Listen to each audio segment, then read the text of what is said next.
नमस्कार दोस्तों, स्वागत है आप सभी का हमारे इस चैनल गरुड़ धर्मार्थ पर। दोस्तों, अगर आप भी अपनी लाइफ में कुछ नया सीखने की चाह रखते हैं, तो इस चैनल को अभी सब्सक्राइब कर लें।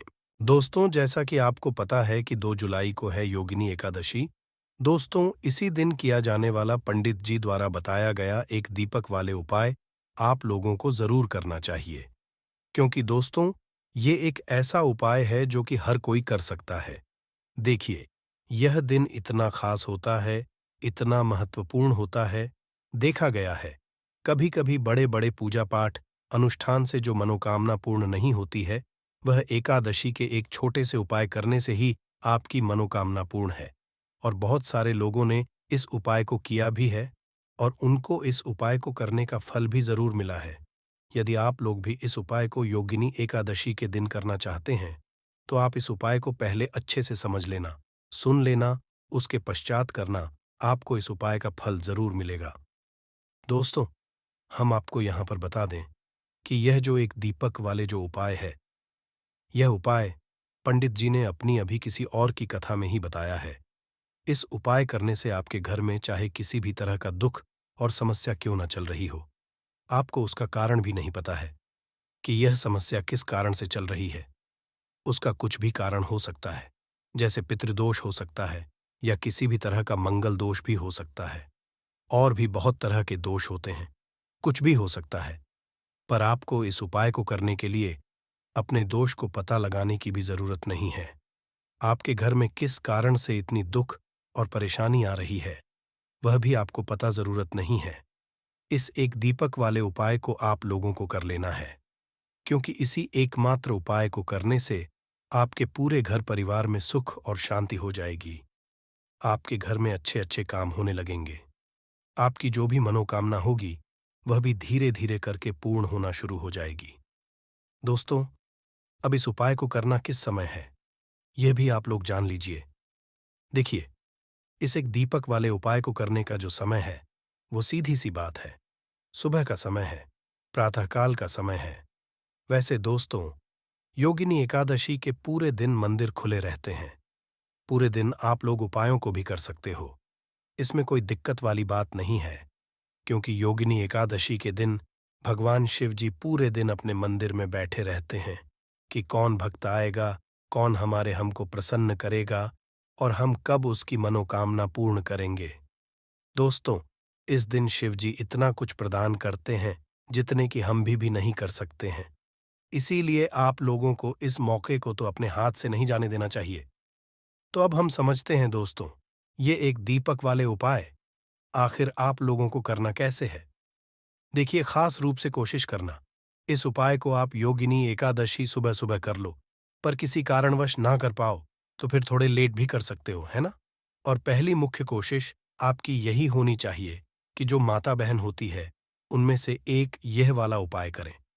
मतलब कि यदि माता बहन उपस्थित ना भी हो, तो उस स्थान पर फिर घर का कोई बड़ा जो पुरुष हो, वह भी इस उपाय को कर सकता है। कोई दिक्कत वाली बात नहीं है। पर घर के सभी सदस्य ऐस को इस वाले उपाय को करने की जरूरत नहीं है।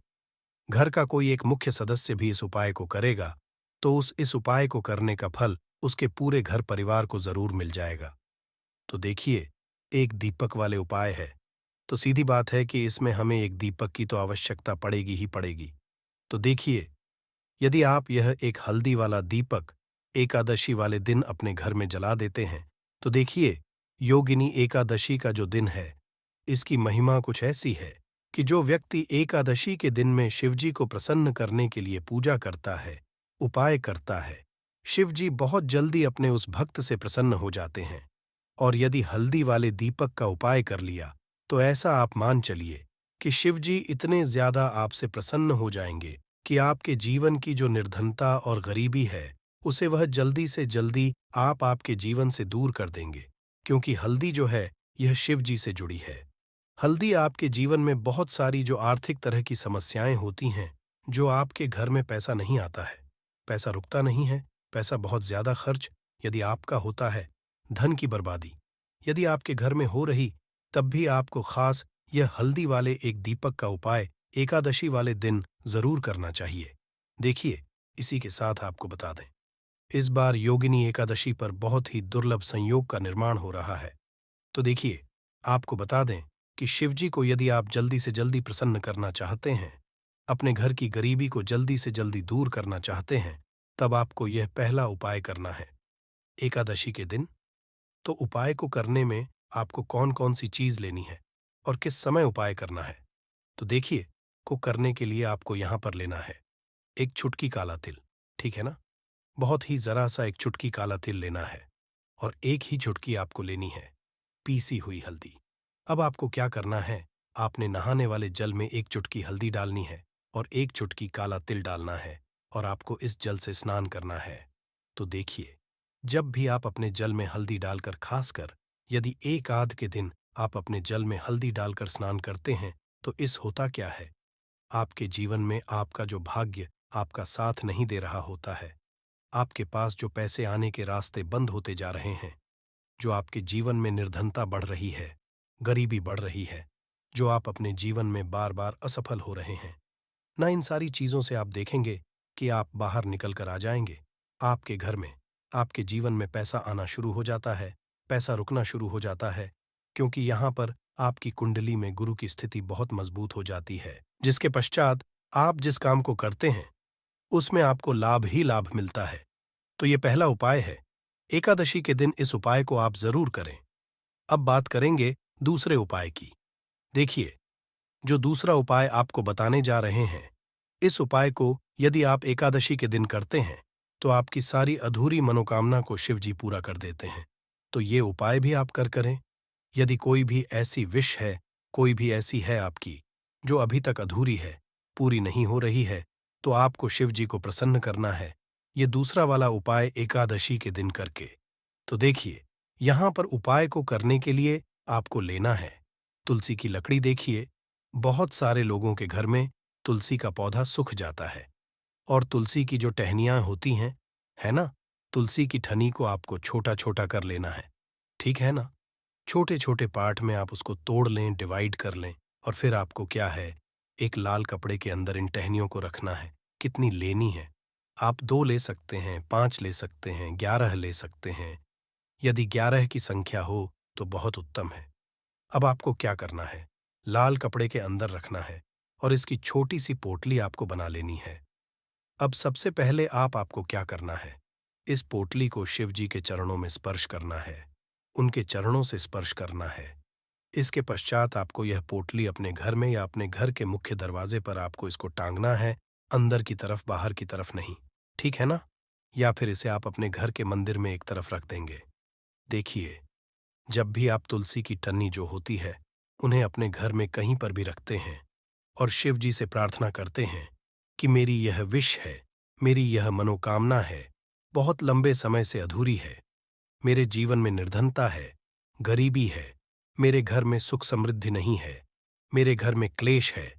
तो जिस तरह आपकी समस्या होती है, जो भी आपकी मनोकामना होती है, उसे शिव जी पूरा कर देते हैं और आपकी जीवन की निर्धनता और गरीबी तो कोसों आपके जीवन से दूर हो जाती है।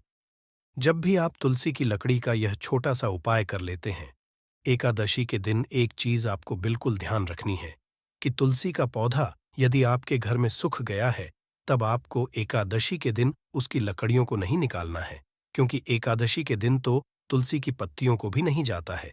ये चीज कर आपको ध्यान रखनी है, ठीक है ना? तो पहले से ही आप तुलसी के पौधे की यदि आपके पास टहनियां हैं, तभी ये उपाय आप करें। दूसरी चीज कि जिनके घर में तुलसी का पौधा हरा भरा है ना? बहुत सारे लोगों के पौधे सूख गए झाड़ू में, लेकिन बहुत सारे लोग बहुत अच्छे से रखते हैं और किसी किसी के घर में तुलसी का पौधा सूखता नहीं है। तो उन्हें क्या करना है? उन्हें तुलसी के 2 पत्ते लेने हैं, ठीक है ना? तुलसी के 2 पत्ते लेने हैं और आपको जब भी आप शिवजी लगाते हैं, वैसे आप लगाते ही हैं। हर बार अपने घर में तुलसी के पौध पत्तों के साथ, लेकिन एकादशी के दिन खासकर आपको तुलसी के 2 पत्ते शिवजी को उनके भोग में अर्पित करने हैं। जो भी आप उन्हें भोग लगाते हैं, जिस चीज का भी, उसके साथ आपको तुलसी के 2 पत्ते जरूर शिवजी को अर्पित करने हैं। एक चीज ध्यान रहे, भूलकर भी आपको इस दिन चावल खाने नहीं है और चावल का भोग भूलकर भी आपको किसी भी देवी देवता ही लगाना है, ठीक है ना? क्योंकि चावल खाना इस दिन महापाप होता है। ऐसा बिल्कुल भी ना करें। भूल कर भी आपको यह चीज नहीं करनी है। तो देखिए, जब भी आप तुलसी के 2 पत्ते शिव जी को अर्पित करते हैं, उनके भोग में उन्हें देते हैं, तो इससे क्या होता है कि शिव जी आपसे बहुत ज्यादा प्रसन्न हो जाते हैं और आपके जीवन के चाहे जिस तरह के भी दुख हों, फिर आप अपने जीवन के वो दुख यदि शिव जी से कहते भी नहीं हैं, ना आपके बिना कहे ही आपके के सारे दुखों को वो दूर कर देते हैं। चलिए, अब बात कर लेते हैं। एक चुटकी हल्दी डालकर दीपक आपको कहाँ पर लगाना है, उपाय को कैसे करना है और कैसे यह एक चुटकी हल्दी वाला दीपक आपके जीवन की निर्धनता को तो दूर कर ही देगा। माँ लक्ष्मी की ऐसी कृपा आपके ऊपर बरसेगी कि आने वाली 7 पीढ़ियों को भी न धन की कमी नहीं होगी। इतना ज्यादा शिवजी आपसे प्रसन्न हो जाते हैं। इस एक उपाय को करके देखिए। पहली आपको बता दें कि हल्दी जो है, यह आपके जीवन बहुत सारी अच्छी अच्छी चीजों को लेकर आती है, जैसे कि पैसे को बढ़ाने का काम करती है और आपके घर में धन आने के स्रोत यदि बंद हो गए हैं, धन आने का रास्ता यदि आपके घर में बंद होता जा रहा है, उसे खोल देती है, क्योंकि आपके घर की नेगेटिव एनर्जी है, नकारात्मक ऊर्जा है, बुरी शक्तियां हैं। इन सारी चीजों को हल्दी दूर कर देती है, क्योंकि जहां पर हल्दी होती है, वहां पर ये सारी चीजें रहती ही नहीं है। 30 चीज हल्दी शिवाजी से जुड़ी है, तो शिवजी आपसे तुरंत प्रसन्न हो जाते हैं। जब भी आप कोई उपाय करते हैं तो आपको पीसी हुई एक छुटकी हल्दी लेनी है और ये एक छुटकी पीसी हुई हल्दी आपको दीपक के अंदर डालनी है। शुद्ध देसी घी का दीपक आप तैयार करेंगे, गोल बाती लगाएंगे और फिर उसके अंदर एक छुटकी हल्दी आपको डालना है। अब देखिए, ये हल्दी वाला दीपक आपको लगाना कहाँ पर है। ये दीपक यदि आपके घर में तुलसी जी का पौधा हरा भरा है और तुलसी का पौधा है, तब तो आप तुलसी जी के पौधे के पास लगाएंगे। बहुत सारे लोग हैं जिनके घर में तुलसी का पौधा नहीं है, कुछ लोगों का सुख गया या किसी किसी के घर में होता नहीं है ना? तो वो लोग क्या करेंगे? मंदिर में भी आप लगा सकते हैं।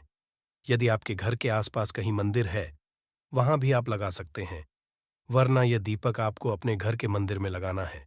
तो देखिए, जब भी आप हल्दी का दीपक शिव जी के सामने या तुलसी जी के पौधे के पास लगाएंगे, तब आपको उनका एक मंत्र है, उस मंत्र को आपको 11 बार बोलना है।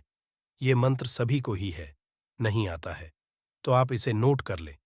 मंत्र इस तरह है, श्री शिवाय नमः। ठीक है ना? श्री शिवाय नमः। इस मंत्र का आपको 11 बार चयन करना है, 11 बार इसे बोलना है।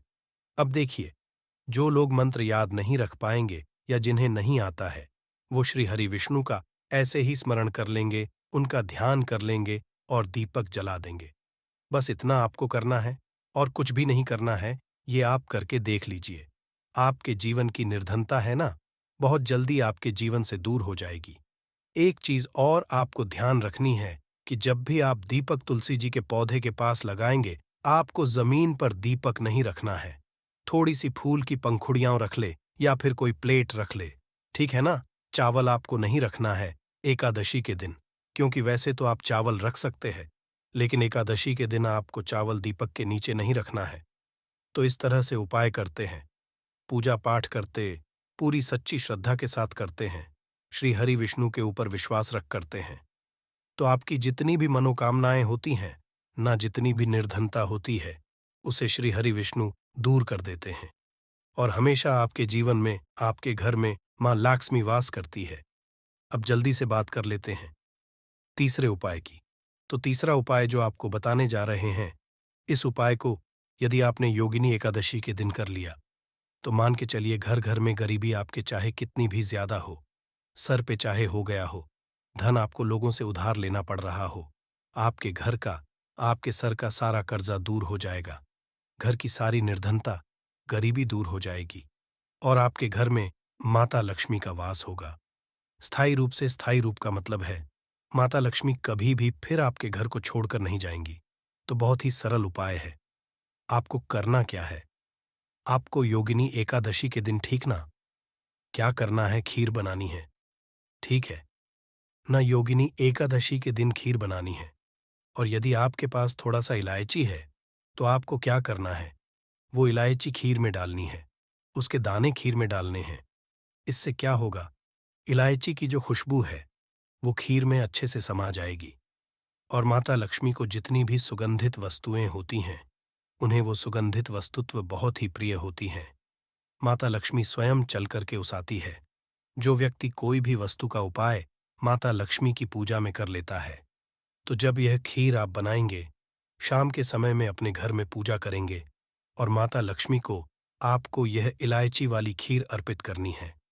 यह उपाय इतना अचूक है, जो व्यक्ति इस उपाय को कर लेता है, उसके घर की निर्धनता चाहे कितनी भी बड़ी क्यों ना हो, उसके घर में चाहे कितनी भी गरीबी क्यों ना हो, उस बड़ी से बड़ी निर्धनता को और गरीबी को भी दूर होने समय नहीं लगता है, क्योंकि इतना अचूक उपाय है।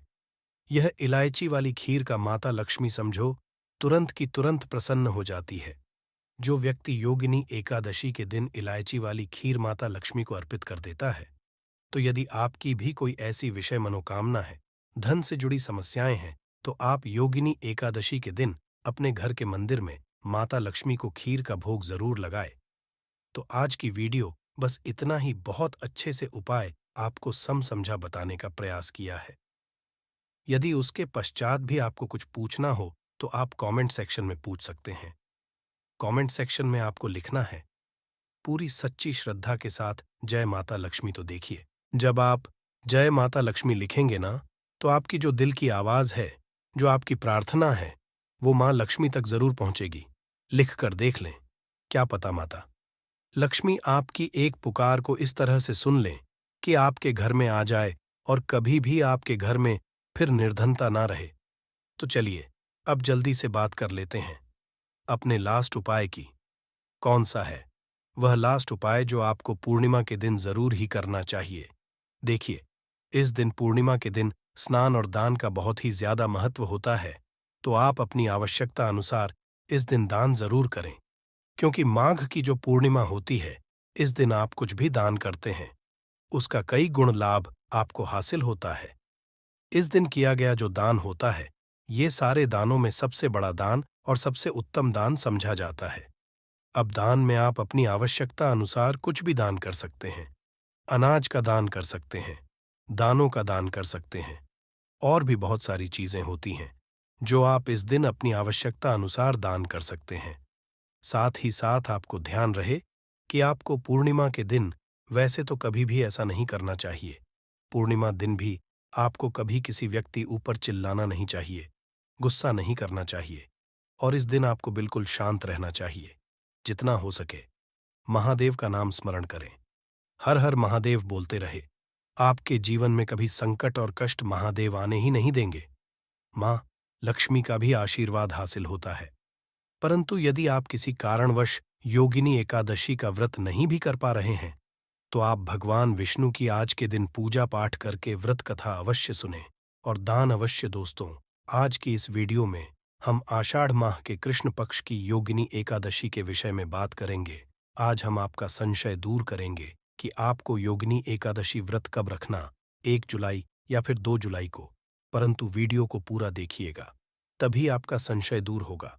तो आज की वीडियो में हम जानेंगे कि योगिनी एकादशी इतनी महत्वपूर्ण क्यों है, इसके महत्व, योगिनी एकादशी कब है, व्रत कब रखें, व्रत का पारण कब, एकादशी और द्वादशी तिथि कब से कब तक है, पूजा का शुभ समय क्या है, राहु काल का समय क्या है, व्रत का पारण किस दिन करेंगे और किस चीज से करें, हरिवासर कब से कब तक है, सारी बातें आज की इस वीडियो में आप सभी को बतलाएंगे। वीडियो लंबी जरूर होगी, परंतु सभी शुद्ध प्रमाणित जानकारी आपको मिलेगी, तो आप अंत तक वीडियो में बने रहें। दोस्तों, वैसे तो पूरे वर्ष में 24 एकादशी आती है, परंतु जिस वर्ष अधिक मास आता है, पुरुषोत्तम मास है, उस साल 2 अधिक एकादशी होती है। मतलब कुल मिलाकर के उस साल 26 एकादशी होती है। प्रत्येक एकादशियों का भिन्न भिन्न महत्व हमारे धर्म ग्रंथों तथा पुराणों में बताया हुआ है। एकादशी का महत्व पद्म पुराण के उत्तरखंड में हासिल होता है। आषाढ़ मास की कृष्ण एकादशी को योगिनी अथवा शयनी एकादशी कहते हैं। एक बार की बात है, धर्मराज युधिष्ठिर कहने लगे कि भगवान, मैंने ज्येष्ठ शुक्ल दशी के व्रत का महत्व सुना। अब कृपया आषाढ़ कृष्ण एकादशी की कथा सुनाइए। इसका नाम क्या है, महाहाथ में क्या है, यह भी बताइए। श्री कृष्ण कहने लगे कि हे राजन, आषाढ़ कृष्ण एकादशी का नाम योगिनी है। इसके व्रत से समस्त पाप नष्ट हो जाते हैं। यह इस लोक में भोग और परलोक में मुक्ति देने वाली है। यह तीनों लोकों में प्रसिद्ध है। मैं तुमसे पुराणों में वर्णन की हुई कथा कहता हूं। ध्यानपूर्वक स्वर्ग धाम की अलकापुरी नामक नगरी में कुबर नाम का एक राजा रहता था। वह शिवभक्त था और प्रतिदिन शिव की किया करता था। हेम नाम का एक माली पूजन के लिए उसके यहाँ फूल लाया करता था।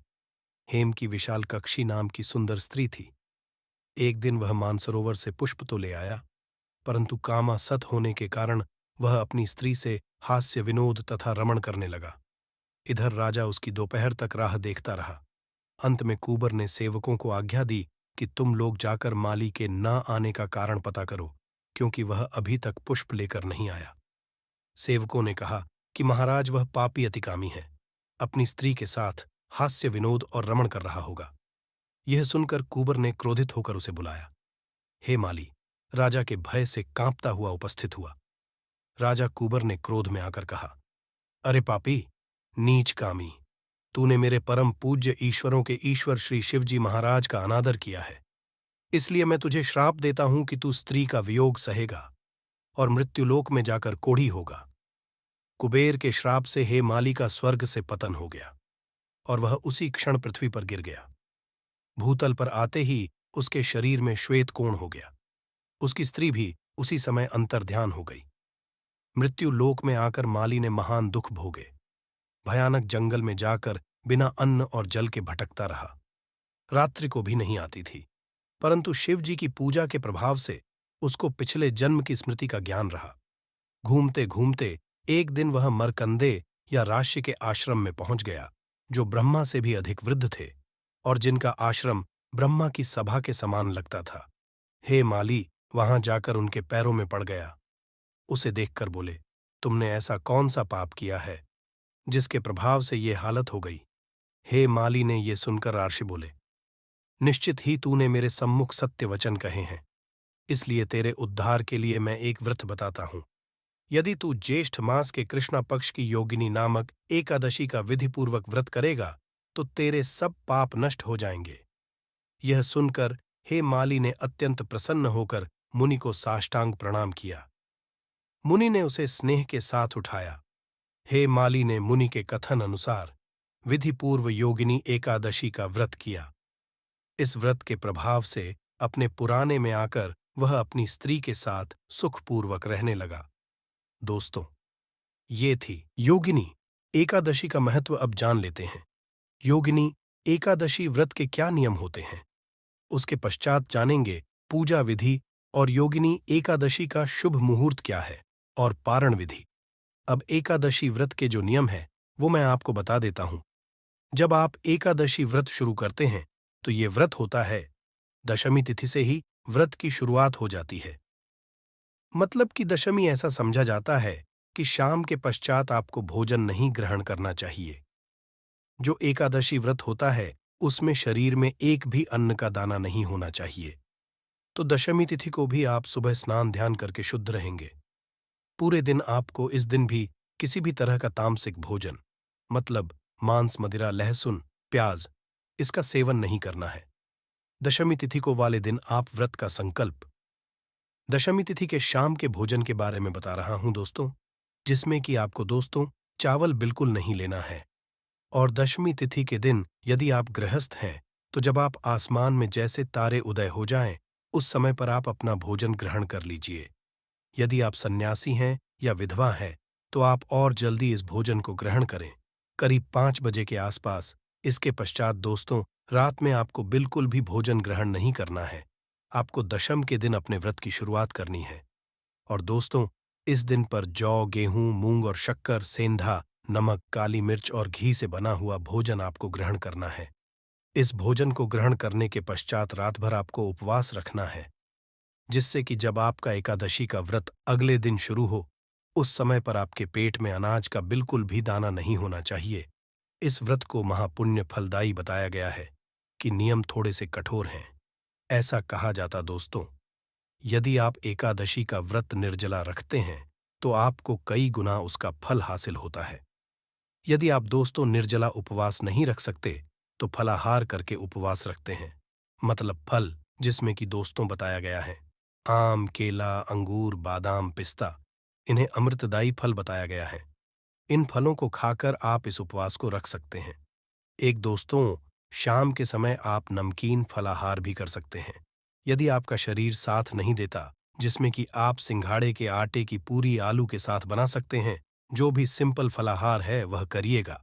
समय का चावल और मूंगफली मत खाइएगा, ये मैं खाने के लिए मना कर रहा हूँ। आलू वगैरह खाकर उपवास को करिए। जब एकादशी का व्रत हो जाए, शाम के पश्चात अगले दिन, द्वादशी के दिन जब आप सुबह जागते हैं, उसके पश्चात नहा होकर भगवान का पूजन करिएगा। और आप इस दिन पर ब्राह्मण भोज करा सकते हैं तो ब्राह्मण भोज जरूर कराइए। नहीं करा सकते तो आप उनके पीने का जो कच्चा सामान है, जिसे कि सीधा बोलते हैं, वह ब्राह्मणों को जरूर दीजिए। और मान्यताओं के अनुसार हरिवासन के समय व्रत नहीं खोला जाता है। हमेशा हरिवासन का समय बीतने के पश्चात और सूर्योदय के पश्चात ही व्रत खोलना चाहिए। आपको इस दिन किसी के बारे बुरा नहीं बोलना है। बुरे वचन से आपको बचना है। एकादशी व्रत में ज्यादा बोलना भी मना होता है, तो आप इस दिन जितना कम बोले उतना ही अच्छा है। ये इसीलिए है कि हम ज्यादा बोलते बोलते कहीं किसी की बुराई या निंदा न कर दें। आइए अब जानते हैं योगिनी एकादशी, पूजा विधि और शुभ मुहूर्त के बारे में। एकादशी के दिन आप जब व्रत रखें तो सुबह जल्दी उठकर घर की साफ सफाई करके स्नान, और इस दिन भगवान विष्णु का पूजन पीले रंग की सामग्रियों से जरूर करें। भगवान को स्नान कराकर पीला चंदन लगाएं, पीले वस्त्र अर्पित करें, पीले पुष्प अर्पित करें और पीले ही रंग के फल या पीले मिठाइयों का भोग भगवान को आज के दिन लगाना चाहिए। सुबह को धूप दीप कर भगवान विष्णु के मंत्रों का जाप करें। एयौम नमो भगवते वासुदेवाय नमः, ओम श्री विष्णु नमः, या फिर हरे कृष्ण का जाप भी आप सच्चे मन से कर सकते हैं। साथ में मां लक्ष्मी जी का पूजन करें। भगवान श्री कृष्ण का पूजन आज के दिन करें। व्रत की कथा पढ़े सुने और अपना व्रत प्रारंभ करें। सुबह को आप केवल फलों का ही भोग भगवान को लगाएं। इसके अलावा आप मेवों का भोग भी भगवान को अर्पित कर सकते हैं। दिन भर उपवास। शाम के समय एक बार फिर से विधि विधान से पूजा करें। भगवान को आप ही समय भोग लगाएं और साथ में तुलसी पत्र जरूर रखें। अगले दिन शुभ मुहूर्त में व्रत का पारण करने से पहले पूजन करें। दान की सामग्रियों का पूजन करें और अपनी सामर्थ्य के अनुसार, जैसी आपकी श्रद्धा सामर्थ्य हो, उसके अनुसार मौसमी वस्त्रों का, मौसमी फलों का दान करें, पीली वस्तुओं का दान करें। और व्रत का पारण तुलसी पत्र से ही आप करें। सबसे शुभ समझा जाता है। जो लोग व्रत का पालन करते समय तुलसी पत्र मुख में रखते हैं, उनके सभी पापों का नाश हो जाता है और उनका व्रत भी भगवान विष्णु स्वीकार करते हैं। तुलसी पत्र के अलावा भगवान विष्णु को बेर आंवले भी अर्पित कर सकते हैं। एकादशी और द्वादशी तिथि के दिन घर में शुद्ध सात्विक भोजन बने। एकादशी के दिन चावल का प्रयोग नहीं किया जाता है। महिलाओं को इस दिन सर से स्नान नहीं करना चाहिए। एकादशी के दिन तुलसी जी में जल अर्पित नहीं किया जाता है। आइए जानते हैं योगिनी एकादशी शुभ मुहूर्त पारण के बारे में। परंतु उससे पहले अभी तक आपने वीडियो को लाइक नहीं किया है, तो वीडियो को लाइक करके चैनल को सब्सक्राइब अवश्य करें। इस सोन मंदिर के कैलेंडर के अनुसार और ज्योतिष शास्त्र के अनुसार आषाढ़ मास के कृष्ण पक्ष की एकादशी 1 जुलाई सोमवार को सुबह 10:20 पर शुरू होकर अगले दिन 2 जुलाई मंगलवार को 8:42 समाप्त होगी। सनातन धर्म के अनुसार हम सब एकादशी का व्रत उदय तिथि के दिन रखते हैं। उस दिन रखना श्रेष्ठ फल देता है। इसलिए इस बार योगिनी एकादशी का उपवास 2 जुलाई मंगलवार 2024 को रखा जाएगा। एकादशी के दिन सूर्योदय का समय रहेगा। सुबह 5:27 पर सूर्यास्त का समय रहेगा। 7:23 पर एकादशी के दिन ब्रह्म मुहूर्त का समय रहेगा। सुबह 4:07 से 4:45 तक और विजय मुहूर्त का समय होगा। एकादशी के दिन अर्थात 2 जुलाई को सुबह 2:44 से 3:40 तक द्वादशी तिथि शुरू होगी। 2 जुलाई 8:42 पूर्वाह्न से जुलाई 3 7:10 पूर्वाह्न तक और राहु काल का समय रहेगा। 2 मंगलवार को दोपहर 3:51 से शाम 5:32 तक। राहु काल के कोई भी शुभ कार्य नहीं करते। इस बात का ध्यान रखिएगा। अभिजीत मुहूर्त रहेगा दोपहर 12:04 से दोपहर 12:57 तक। अमृतकाल रहेगा सुबह 2:20 से सुबह 3:53 तक। इस बार योगिनी एकादशी का दिन बेहद खास है, क्योंकि इस दिन या दो नहीं बल्कि 5 शुभ योग का महासंयोग बन रहा है। ऐसे में इस दौरान किए गए कार्यों का शुभ फल मिलने की संभावना ज्यादा है।